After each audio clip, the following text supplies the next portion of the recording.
बच्चों, आज का हमारा टॉपिक है वैद्युत क्षेत्र की तीव्रता। आज हम वैद्युत क्षेत्र की तीव्रता पर डिस्कस करेंगे और इससे संबंधित कुछ सवाल भी लगाएंगे। ठीक है, तो आज इसी का कॉन्सेप्ट क्लियर करते हैं। तो हमने कल पढ़ा था वैद्युत क्षेत्र। वैद्युत क्षेत्र क्या होता है? आवेश के चारों तरफ वह क्षेत्र जिसमें कोई अन्य आवेश वैद्युत बल का अनुभव करता है। वह क्षेत्र जिसमें कोई अन्य आवेश वैद्युत बल का अनुभव करता है उसको हम लोग क्या बोलते हैं? वैद्युत क्षेत्र कहते हैं। ठीक है, अब हमारे पास एक आवेश क्या है? प्लस क्यू है। एक बिंदु आवेश है प्लस क्यू।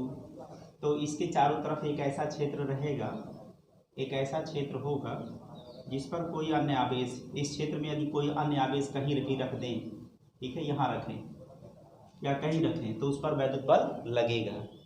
ठीक है, तो अगर उस पर वैद्युत बल लग रहा है वहाँ पर, तब उस चीज़ को कहते हैं, यहाँ ये जो है ये वैद्युत क्षेत्र है। ठीक है, इस परीक्षण आवेश, इस आवेश का क्या है? ये वैद्युत क्षेत्र है। ठीक है, तो अब दूसरी बात ये होगी कि वैद्युत क्षेत्र का मान कितना है। ठीक है, हमें क्या करना होता है? क्वांटिटी को मेजर करना होता है। विज्ञान में हम लोग, भौतिक विज्ञान में हर एक राशियों का क्या करते हैं? मापन करते हैं। तो अगर यहाँ पर इसके चारों तरफ वैद्युत क्षेत्र है तो कहीं भी आपसे पूछा जाएगा कि बताइए कि इस स्थान पर वैद्युत क्षेत्र कितना है, या पूछा जाएगा बताइए इस स्थान पर, इस बिंदु पर वैद्युत क्षेत्र का मान कितना है। तो जब हम वैद्युत क्षेत्र का मान ज्ञात करते हैं, ठीक है, वैद्युत क्षेत्र कितना है किसी स्थान पर, तो हम उस चीज़ को कहते हैं वैद्युत क्षेत्र की तीव्रता। यानी कि वैद्युत क्षेत्र का जो मापन है, वैद्युत क्षेत्र का मापन, उसी को कहते हैं वैद्युत क्षेत्र की तीव्रता। ठीक है, ये बात समझ में आई। और ये जो वैद्युत क्षेत्र उत्पन्न करता है, जो आवेश वैद्युत क्षेत्र उत्पन्न करता है, उसे हम लोग कहते हैं स्रोत आवेश। उसे बोलेंगे हम लोग स्रोत आवेश। ये सोर्स चार्ज है। किस चीज़ का सोर्स है? वैद्युत क्षेत्र उत्पन्न करने का सोर्स है ये। ठीक है, इसका मापन हम करेंगे किससे? इसका मापन हम एक परीक्षण आवेश से करेंगे। परीक्षण आवेश वह आवेश होता है जिस पर आवेश की मात्रा बहुत कम होती है और उसका अपना वैद्युत क्षेत्र नहीं होता है, ऐसा हम लोग मानते हैं। ठीक है, उसका वैद्युत क्षेत्र ना रहने से ये होगा कि इसके वैद्युत क्षेत्र पर उस परीक्षण आवेश के आने से इसके वैद्युत क्षेत्र पर कोई प्रभाव नहीं पड़ता है। ठीक है, तो इस तरह से हम लोग परीक्षण आवेश से इसके वैद्युत क्षेत्र का मापन करेंगे। ठीक है, तो मापन कैसे किया जाएगा उसमें? तो हम ये देखेंगे कि जब हम परीक्षण आवेश कहीं भी रखेंगे, किसी भी बिंदु पर रखेंगे, तो उस पर बल लगेगा।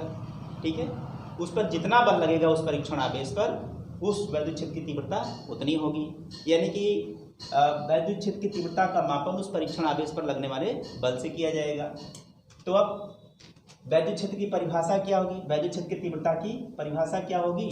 ठीक है, वैद्युत क्षेत्र की तीव्रता की परिभाषा ये होगी, हम कहेंगे कि वैद्युत क्षेत्र के किसी बिंदु पर, वैद्युत क्षेत्र के किसी बिंदु पर परीक्षण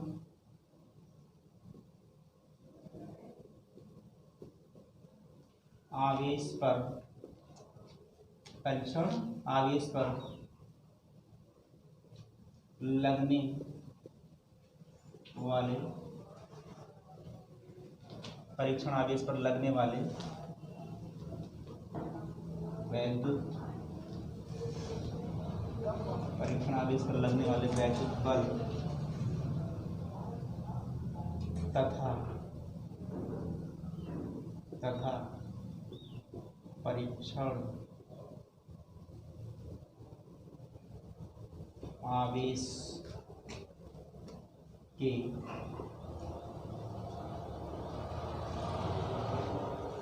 अनुपात को, परीक्षण आवेश के अनुपात को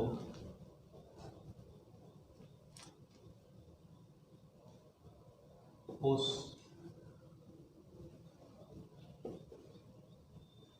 बिंदु पर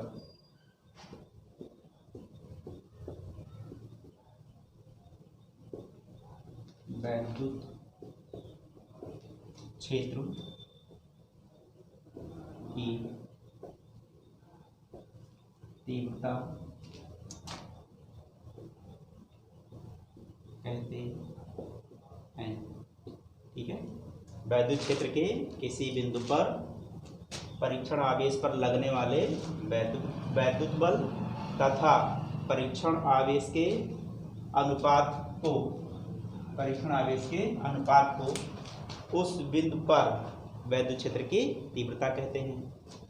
ठीक है, वैद्युत क्षेत्र की तीव्रता जो है उसको हम लोग ई से रिप्रेजेंट करेंगे, उसका जो प्रदर्शन होगा ई पर होगा। ठीक है, तो वैद्युत क्षेत्र की तीव्रता ई बराबर क्या होगा, परीक्षण आवेश पर लगने वाला वैद्युत बल F, ठीक है, तथा परीक्षण आवेश का अनुपात, इससे किया जाएगा वैद्युत क्षेत्र की तीव्रता का मापन। ठीक है, इस तरह से F/Q0। ठीक है, अब अगर मात्रक की बात की जाए तो बल का मात्रक क्या होता है, न्यूटन, और आवेश का मात्रक क्या होता है, कूलाम। तो वैद्युत क्षेत्र की तीव्रता का मात्रक क्या होगा, न्यूटन प्रति कूलाम होगा। ठीक है, तो यह है वैद्युत क्षेत्र की तीव्रता।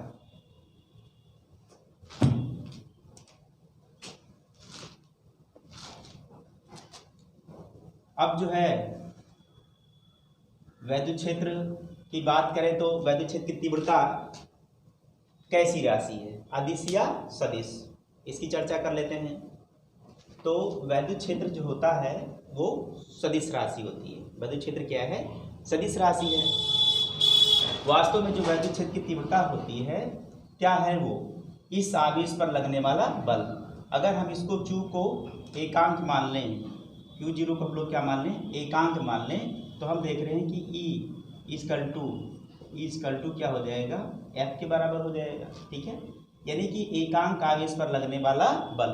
ठीक है, आवेश यहाँ हमने रखा, इस बिंदु पर हमने रखा, और उसके पश्चात यहाँ से फिर हमने यहाँ भी हमने रखा, बिंदु B पर रखा। तो हम देख रहे हैं जब इस एकांक आवेश Q0 को, जिसका मान कितना हमने माना 1 है, उस पर लगने वाला बल, सपोज करिए कि उस पर लगने वाला बल हमने ये मान लें कि यहाँ पर 10 न्यूटन है और यहाँ पर लगने वाला बल कितना है, 20 न्यूटन है। तो हम कहेंगे कि यहाँ की वैद्युत क्षेत्र की तीव्रता अधिक है और यहाँ पर की वैद्युत क्षेत्र की तीव्रता कम है। तो एकांक आवेश पर लगने वाला बल ही, एकांक आवेश पर लगने वाला बल ही क्या होता है, वैद्युत क्षेत्र की तीव्रता होती है। तो बल कैसी राशि है, सदिश राशि है। तो वैद्युत क्षेत्र की तीव्रता भी क्या है, सदिश राशि है। जब हम आवेश पर लगने वाले बल का मापन कर रहे हैं तो बल कैसी राशि है, सदिश। ठीक है, इसी नाते वैद्युत क्षेत्र की तीव्रता भी कैसी राशि है, सदिश राशि है। आई बात समझ में। तो अगर ये सदिश राशि है तो यहाँ भी वेक्टर लगाएंगे, तो यहाँ भी वेक्टर लगा सकते हैं। ठीक है, इस तरह से जो है ये हमारा वास्तव में वैद्युत क्षेत्र की तीव्रता है क्या, वैद्युत क्षेत्र की तीव्रता क्या है, वैद्युत बल का मापन है। परीक्षण आवेश, वैद्युत क्षेत्र के किसी बिंदु पर परीक्षण आवेश पर लगने वाले बल का मापन ही क्या होता है, वैद्युत क्षेत्र की तीव्रता होती है। इस कारण से अगर बल सदिश राशि है तो वैद्युत क्षेत्र भी सदिश राशि होगी। ठीक है, इस बात को हम लोग याद रखेंगे।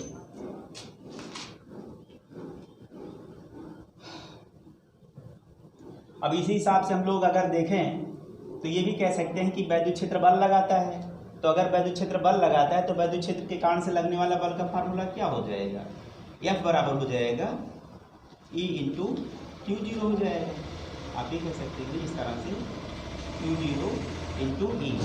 ठीक है, तो वैद्युत क्षेत्र के कारण लगने वाला अगर बल की बात की जाए तो वैद्युत क्षेत्र के कारण से लगने वाले बल का फार्मूला क्या होगा, F बराबर Q0 इंटू E। ठीक है, पहले हम ये कहते थे कि दो बिंदु आवेश एक दूसरे पर वैद्युत बल लगाते हैं। ठीक है, अब क्या है कि वैद्युत क्षेत्र जो है, वैद्युत क्षेत्र के कारण आवेश पर बल लगता है। अब ये बात कह रहे हैं तो पहले हमारा लैंग्वेज था क्या कि बिंदु दो आवेश एक दूसरे पर बल लगाते हैं, वैद्युत बल लगाते हैं। अब हम ये कह सकते हैं, ठीक है, दूसरी भाषा में कह सकते हैं कि वैद्युत क्षेत्र जो होता है आवेश पर बल लगाता है। तो वैद्युत क्षेत्र आवेश पर कितना बल लगाता है, तो जो आवेश का मान होगा और जो वैद्युत क्षेत्र की तीव्रता होगी, ठीक है, उतना बल लगाता है। कितना बल लगाता है, Q0 इंटू E बल लगाता है। तो इस तरह से हमारे पास बल का दो फार्मूला होगा, एक कूलाम के नियम से F = 1/4πε0 वो आवेश Q1 × Q2 अपान r², ऐसा आपने पढ़ा। अब क्या है, बल का एक फार्मूला और है, F बराबर क्या है, Q0 × E है। ठीक है, इस प्रकार से जो है वैद्युत बल के हमारे पास दो फार्मूले हो जाएंगे। ठीक है, ये वाला फार्मूला परीक्षण वैद्युत क्षेत्र के कारण से लगने वाले बल का है, और वो वाला फार्मूला बिंदु आवेश के कारण से जो है लगने वाले बल का है। अब हम बात कर लेते हैं वैद्युत क्षेत्र का विमीय सूत्र। ठीक है, नेक्स्ट ये लिख सकते हैं आप लोग, इसे लिख लीजिएगा कि वैद्युत क्षेत्र की तीव्रता एक सदिश, वैद्युत क्षेत्र की तीव्रता एक सदिश राशि है। ठीक है, एक सदिश राशि है। ठीक है, तो इसकी दिशा क्या होगी, अगर ये सदिश राशि दिशा कैसे डिटरमाइन करेंगे, तो इस परीक्षण आवेश पर लगने वाले बल की दिशा क्या होगी, वैद्युत क्षेत्र की दिशा होगी। यहाँ पर लिख लीजिए कि वैद्युत क्षेत्र की दिशा,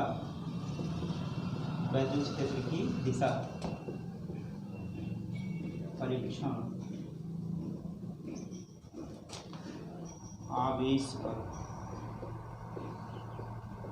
लगने वाले वैद्युत क्षेत्र की दिशा परीक्षण आवेश पर लगने वाले बल की दिशा होगी। ठीक है, तो अगर हमें वैद्युत क्षेत्र की दिशा फाइंड करनी है, तो वैद्युत क्षेत्र की दिशा फाइंड करने के लिए हमें वाकई पता है कि इस बात का कि आवेश पर जो लगने वाला बल होता है वही वैद्युत क्षेत्र होता है। ठीक है, तो वैद्युत क्षेत्र की अगर हमें दिशा फाइंड करनी है तो परीक्षण आवेश पर लगने वाले बल की दिशा से उसकी जो है दिशा फाइंड की जाएगी, उसकी दिशा हम लोग प्राप्त करेंगे। ठीक है, सब मान लीजिए कि यहाँ पर कोई आवेश रखा हुआ है, Q। ठीक है, और इसके चारों तरफ वैद्युत क्षेत्र में हमने यहाँ पर एक परीक्षण आवेश रखा Q0। ठीक है, इस पॉइंट पर ये O पर और ये क्या है, A पर है, तो यहाँ पर हमने रखा Q0। अब बिंदु A पर अगर आपसे पूछा जा रहा है इस स्रोत आवेश के कारण से जो वैद्युत क्षेत्र उत्पन्न हो रहा है, बिंदु A पर वैद्युत क्षेत्र की दिशा बताइए, तो बिंदु A पर परीक्षण आवेश रख लेंगे और परीक्षण आवेश पर लगने वाले बल की दिशा, तो हमको पता है कि इस पर लगने वाले बल की दिशा क्या होगी, इन आवेशों को मिलाने वाली रेखा के अनुदिश होगी, ये है बल की दिशा। अगर हम परीक्षण आवेश यहाँ रखते हैं, ठीक है, तो यहाँ पर अगर हम परीक्षण आवेश रखेंगे तो इस पर बल किधर लगेगा, तो यह है बल की दिशा। ठीक है, अगर आपके पास सपोज करिए इससे अधिक आवेश है, मान लीजिए कि एक आवेश यहाँ पर है आपने रखा हुआ है Q1 प्लस Q1 है, और एक आवेश यहाँ पर रखा है आपने क्या, प्लस Q2। अब दो आवेश हैं, एक Q1 है और एक Q2 है। ठीक है, ये भी धनात्मक और ये भी ऋणात्मक है। ठीक, तो अगर आपसे पूछा जा रहा है कि इस बिंदु पर, एक बिंदु यहाँ पर है A, यहाँ पर बताओ कि वैद्युत क्षेत्र की दिशा क्या होगी, इसके कारण से भी और इसके कारण से भी। अगर इसके कारण से पूछा जा रहा है तो हमको पता है कि परीक्षण आवेश पर लगने वाले बल से ज्ञात की जाएगी। यहाँ पर एक परीक्षण आवेश प्लस Q0 मान लेते हैं, तो इस पर बल कैसे लगेगा, इधर लगेगा। ठीक है, और अगर आपने जो है इसके नाते पूछा जा रहा है, इस बिंदु पर आपसे पूछा रहा है कि वैद्युत क्षेत्र की दिशा बताओ, तो आपको पता है कि ये धनावेश है। ठीक है, और यहाँ पर जब परीक्षण आवेश रखेंगे तो उस पर क्या करेगा, एक प्रतिकर्षण का बल लगाएगा, किधर लगाएगा, इधर बल लगाएगा। तो इस तरह से ये वैद्युत क्षेत्र, इसके वैद्युत क्षेत्र की दिशा ये मान लेते हैं हम लोग क्या है, Q1 के नाते E1 और Q2 के नाते क्या है, E2। आई बात समझ में। अगर हम लोग इस बिंदु को यहाँ ले लेते हैं, सपोज करिए हमारा बिंदु ये कहाँ है, यहाँ है, तो एक परीक्षण आवेश रख करके इस बिंदु पर Q1 के नाते वैद्युत क्षेत्र की दिशा हम लोग याद करेंगे, इसको मिलाने वाली रेखा के अनुदिश हो जाएगा इधर की तरफ में। और ये क्या है, Q2 है, इसके नाते से बिंदु ए पर वैद्युत क्षेत्र की दिशा, तो ठीक है, इस तरह से कैसे हो जाएगा, इसको मिलाने वाले रेखा की अंदिश किधर हो जाएगा, इधर की तरफ हो जाएगा। तो कहीं भी कोई अगर आपको वैद्युत क्षेत्र की दिशा ज्ञात करनी है तो परीक्षण आवेश पर लगने वाले बल से की जाएगी। अगर मान लीजिए कि स्रोत आवेश जो वैद्युत क्षेत्र हमारा उत्पन्न कर रहा है वो ऋण आवेश है, वो कैसा है, हमारा जो वैद्युत क्षेत्र उत्पन्न करने वाला आवेश ऋण आवेश है। तो अगर ये ऋण आवेश है और आपसे पूछा जा रहा है कि इस बिंदु पर वैद्युत क्षेत्र की दिशा बताइए, ठीक है, तो वैद्युत क्षेत्र की दिशा बताने के लिए, ठीक है, हम क्या करेंगे, वैद्युत क्षेत्र एक सदिश राशि है तो इसकी दिशा बताने के लिए फिर यहाँ पर हम लोग परीक्षण आवेश मान लेंगे +Q0, ठीक है। अब उस पर बल किधर लग रहा है, उस पर लगने वाले बल की दिशा ही, परीक्षण आवेश पर लगने वाले बल की दिशा क्या होती है, वैद्युत क्षेत्र की दिशा होती है। तो मान लीजिए हमने जो है इस बिंदु ए पर हमसे पूछा गया कि वैद्युत क्षेत्र की दिशा बताइए, तो इस परीक्षण आवेश पर कैसा बल लगेगा, आकर्षण का बल लगेगा। तो आकर्षण का बल किधर होगा, इधर की तरफ होगा। इन आवेशों को मिलाने वाली रेखा के अंदिश बल इधर लगेगा तो वैद्युत क्षेत्र की दिशा किधर होगी, इधर होगी, ठीक है। अब इसी प्रकार से अगर आपसे वो दो आवेश रख दे रहे हैं, एक धन आवेश रख रहे हैं और एक ऋण आवेश रख रहे हैं, यहाँ पर हमारा एक आवेश क्या है +Q का है, सपोज करें ये आवेश कैसा है +Q का है, और यहाँ पर एक बिंदु हमने मान लिया आपकी बार में A और एक बिंदु हमारा क्या है B। बिंदु B पर कैसा आवेश, माइनस आवेश है, और आपसे पूछा गया कि इस बिंदु पर वैद्युत क्षेत्र बताइए। अब दोनों आवेश ऐसे हैं, दोनों ही स्रोत आवेश है, दोनों ही वैद्युत क्षेत्र उत्पन्न कर रहे हैं, तो पूछा जाएगा कि इसके कारण से बिंदु C पर वैद्युत क्षेत्र की दिशा बताइए, और जो है -Q के कारण से बिंदु C पर जो है वैद्युत क्षेत्र की दिशा बताइए। तो यहाँ पर हम परीक्षण आवेश मान लेंगे कि यहाँ पर हमारा एक परीक्षण आवेश है, तो अगर यहाँ पर एक परीक्षण आवेश है तो धन आवेश के कारण से उस पर किधर बल लगेगा, इधर बल लगेगा, तो वैद्युत क्षेत्र इधर हो जाएगा। अब ये ऋण आवेश है, ये वाला कौन सा आवेश है, ऋण आवेश है, इसके नाते परीक्षण आवेश पर कैसा बल लगेगा, आकर्षण का बल लगेगा। आवेशों को मिलाने वाले रेखा के अंदिश इधर बल लगेगा, तो हम जो है वैद्युत क्षेत्र किधर हो जाएगा, इधर हो जाएगा। तो अब की कारण से अगर ये धन है और ये क्या है, ऋण है, तो इस बिंदु C पर जो है वैद्युत क्षेत्र की दिशा दोनों आवेश के कारण से एक ही तरफ होगी, ठीक है। इसके प्रतिकर्षण के नाते वैद्युत बल इधर लगेगा तो वैद्युत क्षेत्र इधर होगा, और इसके आकर्षण के नाते वैद्युत बल इधर लगेगा तो वैद्युत क्षेत्र इधर होगा। आवेश पर लगने वाले बल की दिशा वैद्युत क्षेत्र की दिशा होती है। आई बात समझ में? इस तरह से जो है हम लोग वैद्युत क्षेत्र की दिशा ज्ञात करेंगे, कहीं भी ज्ञात कर सकते हैं, ठीक है। इसी तरह से मतलब हम लोग ऐसे भी ले सकते हैं, जैसे बिंदु ए पर इसको रखा +Q को, और बिंदु बी पर हमने क्या रखा -Q को रखा, और आपसे कहा नहीं बताओ यहाँ पर बताओ वैद्युत क्षेत्र की दिशा, यहाँ पर बताओ वैद्युत क्षेत्र की दिशा। ये बिंदु हमारा C यहाँ है, ठीक है। तो इसके कारण से परीक्षण आवेश पर बल किधर लगेगा, इधर लगेगा, ये हो जाएगी वैद्युत क्षेत्र की दिशा, ठीक है। और इसके कारण से बल किधर लगेगा, ये मिलाने वाली रेखा है, ठीक है। इसके कारण से यहाँ पर बल किधर होगा, इधर होगा, आवेशों को मिलाने वाली रेखा के अंदिश, ठीक है। तो ये परीक्षण आवेश पर लगने वाला बल की दिशा क्या होती है, वैद्युत क्षेत्र की दिशा। इसी बात को अगर आप ध्यान रखेंगे, इसी बात को यदि आप ध्यान रखेंगे तो आप वैद्युत क्षेत्र की दिशा जो है कहीं भी किसी भी बिंदु पर वैद्युत क्षेत्र की दिशा आप लोग फाइंड कर सकते हैं, ठीक है। अब हम लोग जो है जो वैद्युत क्षेत्र की तीव्रता है अर्थात वैद्युत क्षेत्र, इसकी जो है हम लोग बीमा निकाल लेते हैं।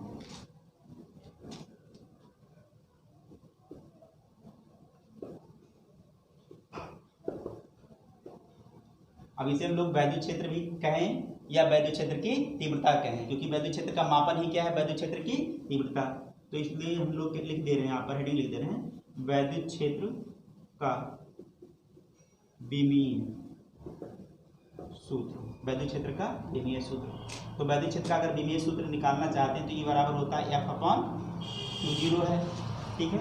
F कितना है, सॉरी F है ये, और ये क्या है Q0। आप जानते हैं ये बल है, और बल का विमीय सूत्र क्या होता है, बल का विमीय सूत्र होता है F/L/T-2, और ये Q0 आवेश है, आवेश का विमीय सूत्र क्या है, A/T है। इस तरह से अगर आप हल कर लें तो इसका विमीय सूत्र आप लोग निकाल सकते हैं, m की घाते 1, L की घाते 1 और T की घाते -3। ये बल का वैद्युत क्षेत्र की तीव्रता का क्या होगा, विमीय सूत्र होगा, ठीक है।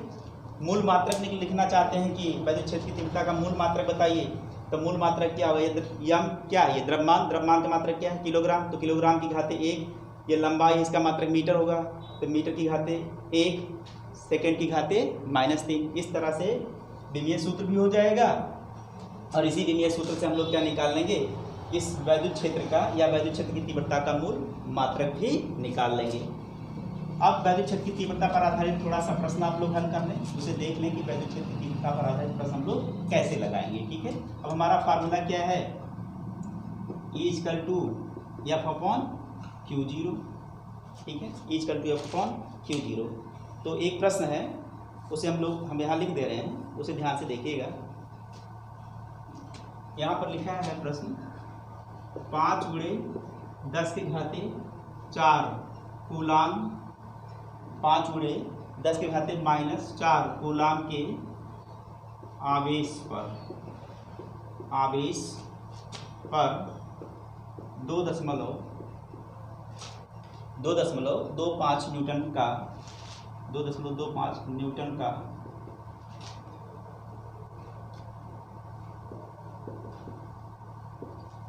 वैद्युत बल कार्य करता है।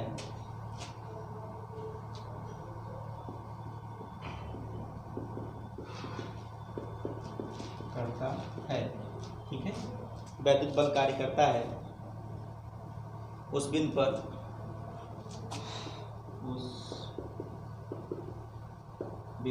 पर वैद्युत क्षेत्र की तीव्रता ज्ञात कीजिए।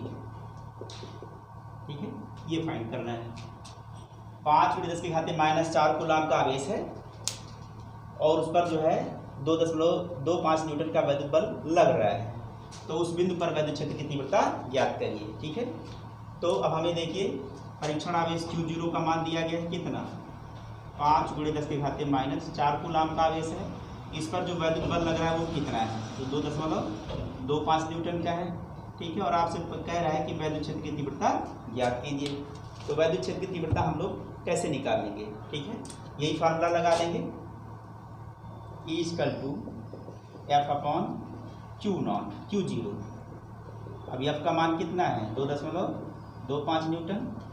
ठीक है, और Q0 का मान कितना है, 5 × 10⁻⁴। ठीक है, अब इसे हल करना चाहते हैं तो हल कर लीजिए। ये 10⁻⁴ ऊपर जाएगा। ठीक है, इसका जो दशमलव है 2 अंक इधर ले आइए, तो अगर 2 अंक इधर ले आएंगे तो आप इसे लिख सकते हैं 10⁻⁻2।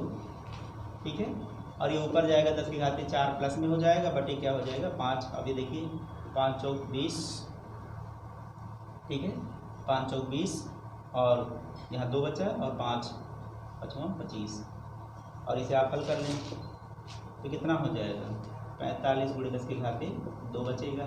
ठीक है, क्या न्यूटन प्रति कूलाम, ये इसका मात्रक हो जाएगा। तो इस तरह से हम लोग वैद्युत क्षेत्र की तीव्रता ज्ञात कर सकते हैं। एक सवाल और देख लीजिए।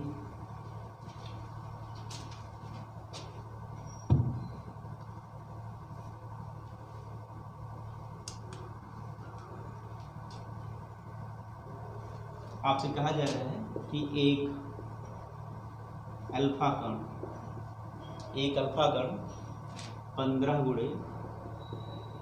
10⁴ न्यूटन प्रति कूलाम के वैद्युत क्षेत्र में स्थित है। वैद्युत क्षेत्र में स्थित है, उस पर लगने वाले वैद्युत बल की गणना कीजिए। ठीक है, एक अल्फा कण है, उस पर वो अल्फा कण जो है 15 × 10⁻⁴ न्यूटन प्रति कूलाम के वैद्युत क्षेत्र में स्थित है, तो उस पर कितना वैद्युत बल कार्य करेगा। ठीक है, तो हमें पता है कि वैद्युत क्षेत्र वैद्युत बल लगाएगा। इस फार्मूले से हम लोग क्या करेंगे, वैद्युत क्षेत्र का वैद्युत बल का मान निकालेंगे। तो सबसे पहले जो आप दिया गया है, तो अल्फा कण जो है जो दिया गया उसे लिख लें। अल्फा कण का आवेश कितना होता है, ठीक है। तो अल्फा कण का जो आवेश होता है Q0 जो होता है 2 इकाई के बराबर होता है, ठीक है। मूल आवेश के 2 इकाई के बराबर होता है, यानी कि 2 गुणे 1.6 गुणे 10 के घाते कितना -19 कूलाम। आप इसे कह सकते हैं कितना 3.2 गुणे 10 के घाते -19 कूलाम। अल्फा कण पर 2 इकाई धन आवेश होता है, ठीक है। प्रोटॉन पर 1 इकाई धन आवेश होता है, ठीक है। प्रोटॉन पर मूल आवेश के बराबर 1 इकाई धन आवेश और अल्फा पर मूल आवेश के बराबर 2 इकाई धन आवेश होता है। तो ये हमको आगे इसका मान जो है दिया गया, क्योंकि अल्फा कण का मान लिया गया है। अब आपको क्या दिया गया है, आपको वैद्युत क्षेत्र की तीव्रता ई दी गई है कितनी 15 गुणे 10 के घाते 4 न्यूटन प्रति कूलाम, और आपसे बल पूछा गया है। तो अब बल का फार्मूला हमारे पास क्या है, इस कंडीशन में वैद्युत क्षेत्र जब बल लगाएगा तो उसके लिए बल का फार्मूला क्या हो जाएगा, या बराबर Q0 × E। अब Q0 का मान कितना है 3.2 गुणे 10 के घाते -19 कूलाम, ठीक है। और E का मान कितना है 15 गुणे 10 के घाते 4 न्यूटन प्रति कूलाम।